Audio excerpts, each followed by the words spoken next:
Advanced cardiac services and rehab program do more than just help save women's lives. They also prevent broken hearts for those who love them. Register today for a $25 women's heart risk screening. Dignity. It's more than just a word. It's who we are. From the Bakersfield Californian, this is the Renegade Report.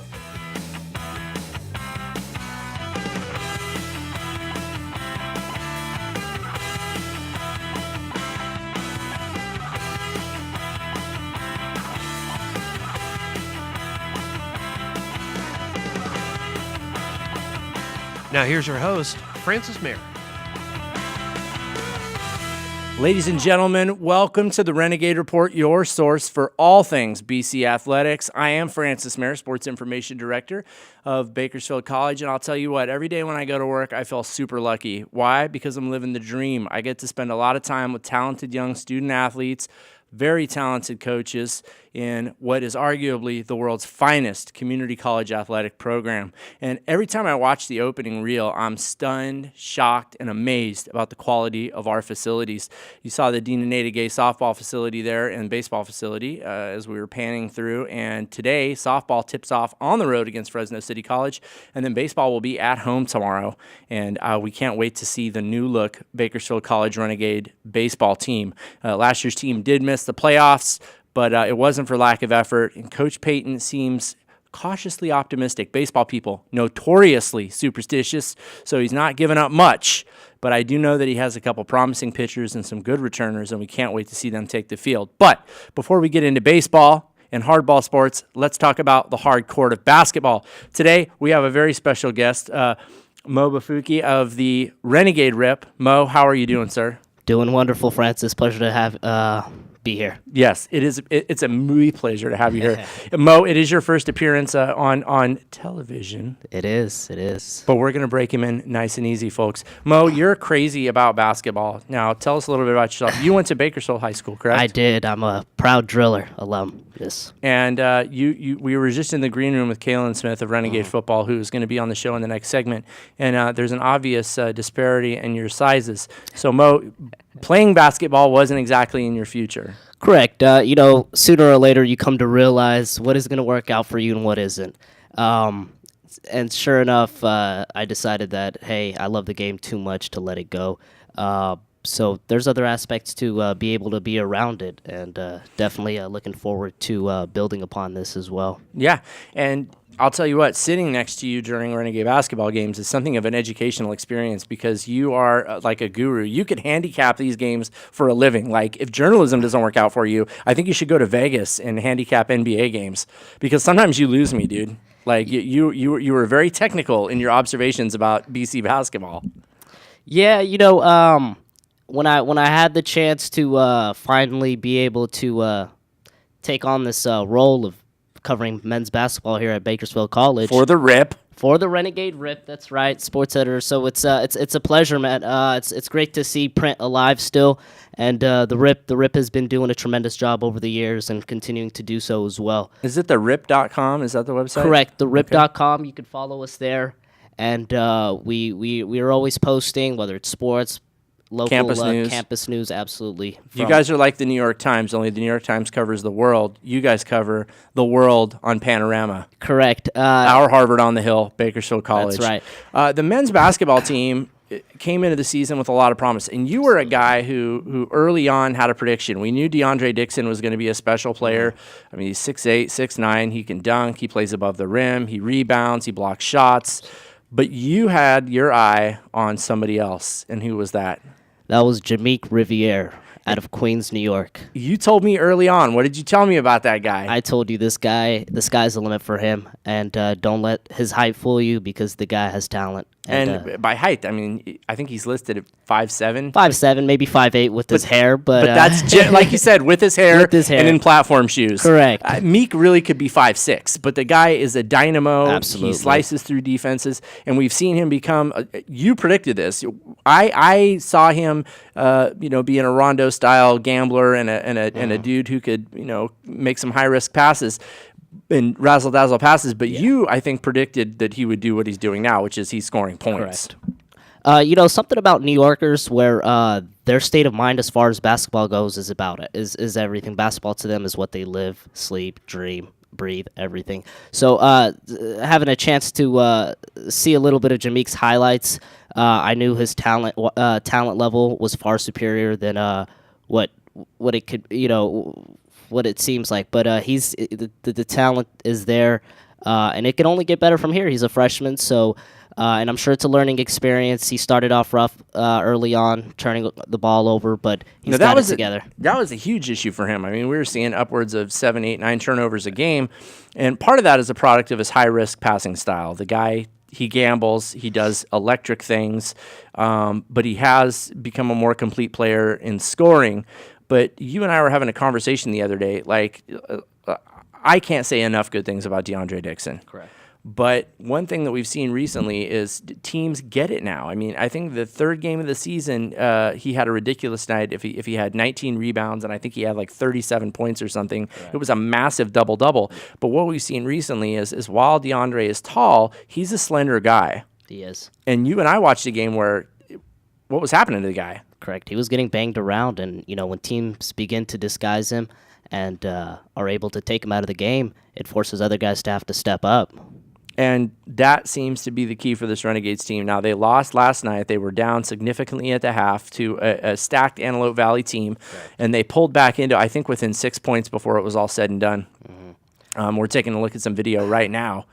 Looks like an outside pass there. And then down in there is Mr. Dixon. It's out. And then let's see what that time it's in. There you go. That's how you finish, big man. Absolutely. That is what DeAndre does. Discovered on the playground courts. Nice steal there. And that's your man right there. That is Jameek going coast to coast and finishing with the layup there. Correct. He's a great he's a special player. He can go coast to coast easily. Great defensive ball skills. And break down what you saw right there. Obviously, we got burned right correct. To the hoop. And there was no man to help out inside, so it was a clear lane for him. Took the baseline. And that was just a nice layup. That was. I mean, he went up and over a 6'8" guy. They're passing around. It looks like DeAndre at the top of the key. He's driving. He's backing his way into the hoop. Oh, that was a nice little baby hook. It's amazing when you have a guy that can step way out there, but eventually take the ball in and finish like that. It's amazing. Okay, but you touched on something very interesting to me, and that is that we need other guys to step up. Last night, in last night's game, you had 2 guys in double digits, but really the difference maker for them was a guy came off the bench and scored 11 points. We know Dixon is a gamer. He might be the best player in the state. If not, he's in the conversation for the top 10. We know Meek is a special talent. But who else on this team needs to step up and be that guy who chips in 8, 9, 10 points, 7, 8 boards? Yeah.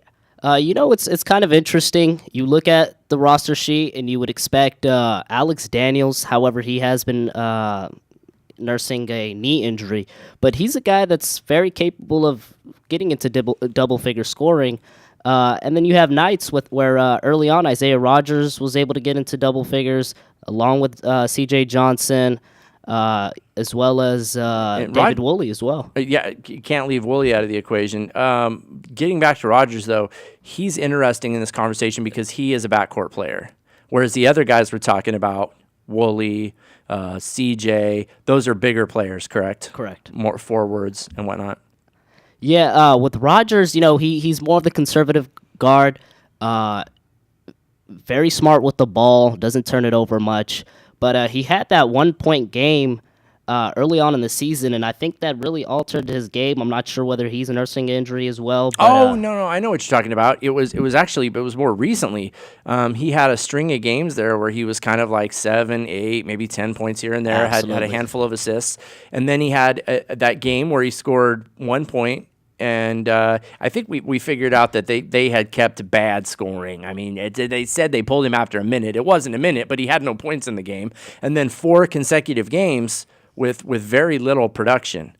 And that's the kind of stuff that, to me, right now, the men's team is mired in a 4-game losing streak, which I don't think any of us saw happening. Not at all. And they lost to, I believe it was Glendale, suited up 6, 7 guys? 6 guys played. 6-man coming off the bench. He had. That was Brandon. That was Brandon Hood. Oh no, sorry, my apologies. That was Not Brandon Banks. That was the great Renegade football Correct. player. But the kid's name was Brandon. I made a comment that I thought he looked like he was 36 years old. But Correct. he played like a veteran. The guy came off the bench, scored 22 points. He was hitting 3-pointers in people's faces. Absolutely. I think our trainer said that he was nursing an injury. You thought he was walking funny, but he was walking all over the Renegades. Correct. So we're in agreement that we have some guys who need to step up and be the guys who can help us score without DeAndre, because that was another issue. DeAndre missed a game due to an injury, and there was really kind of no anchor. I mean, I think the burden for scoring fell on Meek's shoulders, and I think you asked Coach Hughes a question about that. You asked him, like, basically, this team needs to figure out how to score without DeAndre, and did he agree with that? Absolutely. He's expecting 3 or 4 guys total, along with DeAndre Dixon and Jameek Riviere, to be able to get into double-figure scoring, or just at least be able to make an impact on the offensive end to where they can compete with some of these guys. And back to that Glendale game I was talking about, we had 11 points off the bench, 11 total points off the bench. Not from one player, folks. However, one player on the Glendale side by the name of Dylan Biggs, 21 points alone off the bench. That is ridiculous, 6-man And play. that's the 6th man and the only man on the bench suited up. Wow. But we need someone like that to rise up from the ashes here. We need, we can't say enough good things about DeAndre. We can't say enough good things about Jameek Riviere.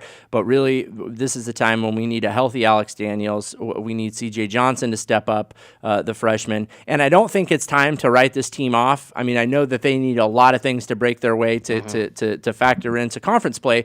But stick around for next season, because there are some interesting young pieces on this team, aren't there? There are, and I think that it's only going to take time before these guys really start clicking. You think about it, as far as recruiting goes, we only have one local guy, and but we got a guy from France. We got 2 guys from New York. Exactly. This is a mixing pot on the hill. And it's just going to be a matter of time before they can really get going. And it's unfortunate because you look at some of these stats in the last 5 games. They had that one win versus Citrus where the starters, first half scoring. This is first half scoring compared to second half scoring.